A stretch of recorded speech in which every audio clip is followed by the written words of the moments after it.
দর্শক, এইচএসসি পরীক্ষার খবরাখবর আপনাদের আরো বিস্তারিত জানাতে চাই। উত্তরা থেকে আমাদের সাথে আছেন সজল শাইখ এবং জয়পুরহাট থেকে আছেন হারুনুর রশিদ। শুরুতেই সজলের কাছে জানতে চাই, কেমন হলো আজকের পরীক্ষা এবং পরীক্ষার পর কিছুটা অবরোধের খবর আমরা পেয়েছি, আপনি যদি বিস্তারিত আমাদের জানান।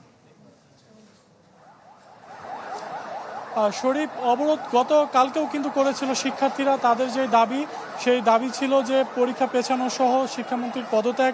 সেই দাবি কিন্তু এখন এক দফা দাবিতে রূপান্তর হয়েছে। জানেন যে উত্তরা বিএনএস সেন্টারের সামনে কিন্তু শিক্ষার্থীরা জড়ো হয় 1:30টার সময়।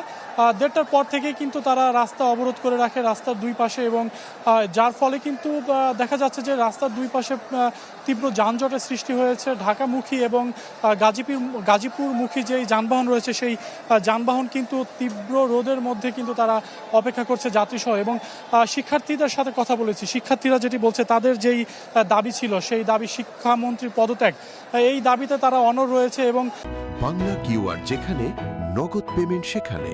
সারা দেশে 10 লাখেরও বেশি মার্চেন্টে নগদে পেমেন্ট করুন খুব সহজে। যতক্ষণ পর্যন্ত না শিক্ষামন্ত্রী পদত্যাগ করবে, ততক্ষণ পর্যন্ত তারা এই রাজপথ ছেড়ে যাবে না। তবে এর আগে কিন্তু সামাজিক যোগাযোগ মাধ্যমে তারা ঘোষণা দিয়েছিল যে উত্তরা থেকে এবং সায়েন্স ল্যাব থেকে তারা শিক্ষা ভবন অভিমুখে তারা লং মার্চ করবে। তবে লং মার্চ কিন্তু এখনও শুরু হয়নি, বা লং মার্চ করার কোনো প্রস্তুতিও আমরা দেখছি না। তবে রাস্তা অবরোধ রয়েছে এই মুহূর্তে। রাস্তার দুই পাশেই শিক্ষার্থীরা তারা অবরোধ করে রেখেছে। এখানে এইচএসসি পরীক্ষার্থীর যেই শিক্ষার্থীরা রয়েছে, তারাই মূলত এখানে আজকের এই আন্দোলনটি চালিয়ে যাচ্ছে। এছাড়া কিন্তু পুলিশের উপস্থিতিও আমরা লক্ষ্য করেছি, তবে পুলিশ কিন্তু নীরব ভূমিকা পালন করছে। তারা রাস্তার এক পাশে কিন্তু তারা অপেক্ষা করছে। শিক্ষার্থীরা মুহুর্মুহু স্লোগান দিচ্ছে শিক্ষামন্ত্রীর বিরুদ্ধে। জানেন যে সামাজিক যোগাযোগ মাধ্যমে ইতিমধ্যে একটি অডিও রেকর্ড ভাইরাল হয়েছে। সেই অডিও রেকর্ডের সূত্র ধরেই কিন্তু শিক্ষার্থীরা এই আন্দোলনে স্লোগান দিচ্ছে। এছাড়া কিন্তু বলা যায় যে বৈরী আবহাওয়া ছিল গত কয়েকদিন যাবৎ। সেই বৈরী আবহাওয়ার কারণে কিন্তু ঢাকাসহ দেশের বিভিন্ন অঞ্চলে কিন্তু রাস্তাঘাট ডুবে যায়, যার ফলে কিন্তু শিক্ষার্থীরা পরীক্ষা দিতে বা তাদের যে আনুষঙ্গিক কার্যক্রম করতে কিন্তু বাধাপ্রাপ্ত হয়, যার ফলে কিন্তু একটি ক্ষোভ জন্ম নিয়েছে। আমাদের সাথে জয়পুরহাট থেকে হারুনুর রশিদ আছেন। হারুন, আমরা দেখতে পাচ্ছি সেখানেও শিক্ষার্থীদের অবস্থান কর্মসূচি।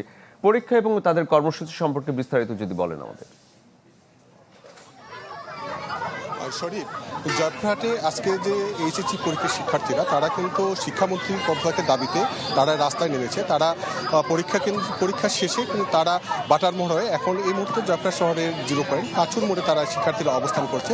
তো তারা ব্লকের কর্মসূচি দিয়েছে। এখানে কিন্তু দেখছি যে আমরা রাস্তার দুধারে কিন্তু এখানে অনেক গাড়ি ঘোড়া কিন্তু আটকা পড়েছে। তো আমরা এখানে একটু দেখানোর চেষ্টা করি। এখন কিন্তু এখানে কিছু নেতারা এসেছে, ছাত্র দলের নেতারা এসেছে, তারা শিক্ষার্থীর সঙ্গে কথা বলার চেষ্টা করছেন। হ্যাঁ, তো এখানে কিন্তু শিক্ষার্থীরা তারা তাদের দাবির কথা জানাচ্ছেন। তো আমরা দেখছি যে শিক্ষার্থীরা একদম 0 পয়েন্টে কিন্তু তারা এখানে অবস্থান করছেন। তো এইদিকে কিন্তু তারা একটাই শিক্ষার্থীদের কথা, তাদের যে বৈরী আবহাওয়ার মধ্যে যে পরীক্ষা হয়েছে, শিক্ষামন্ত্রীর এই পদত্যাগ না হওয়া পর্যন্ত তাদের এই কর্মসূচি চলবে। তারা সড়ক থেকে তারা এখানে তারা যাবেন না, এমনটাই কিন্তু তারা এখানে জানাচ্ছেন। শিক্ষার্থীদের একটাই দাবি, তারা বলছেন এটি যে তাদের দাবি না মানা পর্যন্ত তারা সড়ক থেকে তারা যাবেন না, তাদের দাবি মেনে নেওয়া হোক এবং শিক্ষামন্ত্রীকে তাকে পদত্যাগ করা হোক। তো আমরা এখানে দেখছি এখানে শিক্ষার্থীরা কিন্তু এখানে কথা বলছেন। এখানে অনেকে কথা বলছেন। তো আমরা এখানে যে অনেক শিক্ষার্থী আছে তাদের সঙ্গে একটু কথা বলার চেষ্টা করবো। আপনারা যে আন্দোলন করছেন, কি নিয়ে আন্দোলন করছেন একটু যদি জানাতেন। আপনি কি নিয়ে আন্দোলন করছেন? ভিতরে যান, ওখানে ভালো করে বোঝানো যাবে। আমরা আমাদের যৌক্তিক দাবি নিয়ে আন্দোলন করতেছি। আমাদের 3টা দাবি, যেখানে হচ্ছে আমাদের এই ফিজিক্স সেকেন্ড পরীক্ষা স্থগিত করার কথা ছিল, যেটা কালকে করা হয়নি। আজকে আমরা পরীক্ষা দিলাম এবং আমরা হচ্ছে চট্টগ্রাম বোর্ডের সাথে একত্র পোষণ করে আমরা সবগুলো পরীক্ষা আমরা তাদের সাথে দিব। আমরা শিক্ষার্থীর কাছে জানছিলাম, তাদের একটাই কথা, তাদের যে দাবিটা না মেনে নেওয়া পর্যন্ত তারা কিন্তু এই আন্দোলন থেকে তারা এখানে সরবেন না, তারা তাদের কর্মসূচিটা তারা চালিয়ে যাবেন। তো এই ছিল জয়পুরহাটের শিক্ষার্থীদের আন্দোলনের সর্বশেষ খবর। শরীফ। হারুন, ধন্যবাদ আপনাকে। আমাদের সাথে বরিশাল থেকে কাউসার হোসেন রানা যুক্ত হয়েছেন। রানা, দেখতে পাচ্ছি কিছুটা বিরূপ আবহাওয়া, পাশাপাশি শিক্ষার্থীরাও রাস্তায় আছে, বিস্তারিত জানাবেন আমাদের।